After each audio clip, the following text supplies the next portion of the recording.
김건희 여사는 전생에 양파였습니까?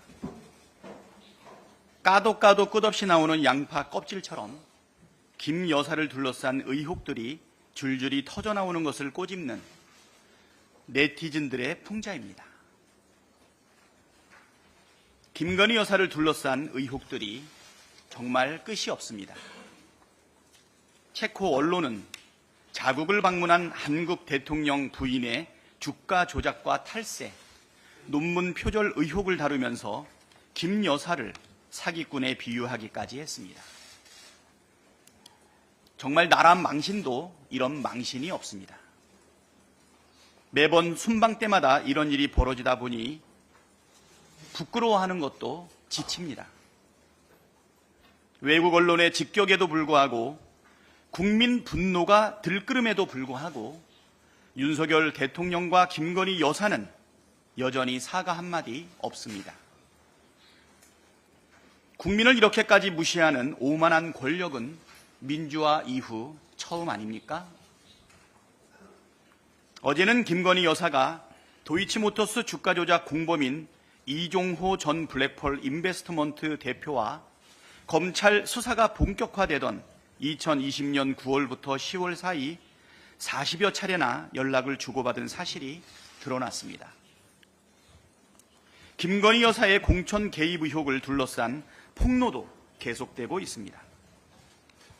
어젯밤엔 지난 총선 당시 경기도 용인시 갑에 국민의힘 후보로 출마한 전직 대통령실 비서관 김대남 씨의 통화 내역도 공개됐습니다.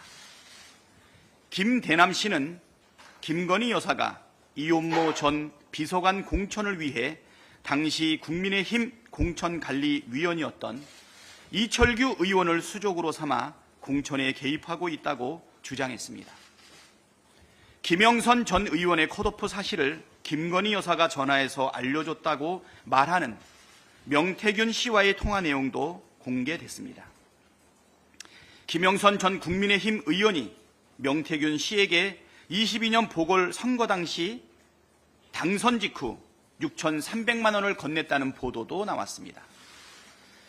이미 이 사건이 성관이 고발로 검찰 손에 들어간 지 몇 달이 지났지만 검찰은 지금까지도 수사 결과를 내놓고 있지 않습니다. 윤석열 정부 들어 김건희 여사와 관련된 사건을 검찰이 제대로 수사한 사례가 단 한 건도 없으니 김건희가 성역이냐는 비판이 나오는 것이고 검찰 수사에 대한 불만만 또 불신만 높아지고 있습니다. 도이치모터스와 삼부토건 주가 조작 의혹, 코바나 컨텐츠 뇌물 협찬 의혹, 명품백 수수, 세간 마약 사건 구명 로비 의혹, 순직 해병 수사 외압 의혹에 이어 하루가 멀다 하고 새 뉴스가 올라오는 공천 개입 의혹까지 도대체 김건희 게이트의 끝은 어디입니까? 선출되지 않은 권력의 무법행위가 대한민국의 헌정 질서를 어지럽히고 공정과 상식을 송두리째 파괴하고 있습니다. 해결책은 명약 관하합니다. 윤석열 대통령이 김건희 특검법을 즉각 수용하면 됩니다.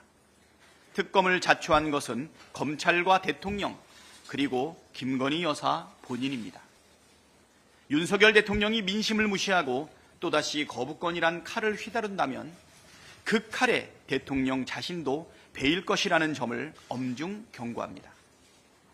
특검을 거부하는 자가 범인이고 죄를 지었으니 특검을 거부하는 것이라는 말을 온 국민이 똑똑히 기억하고 있습니다.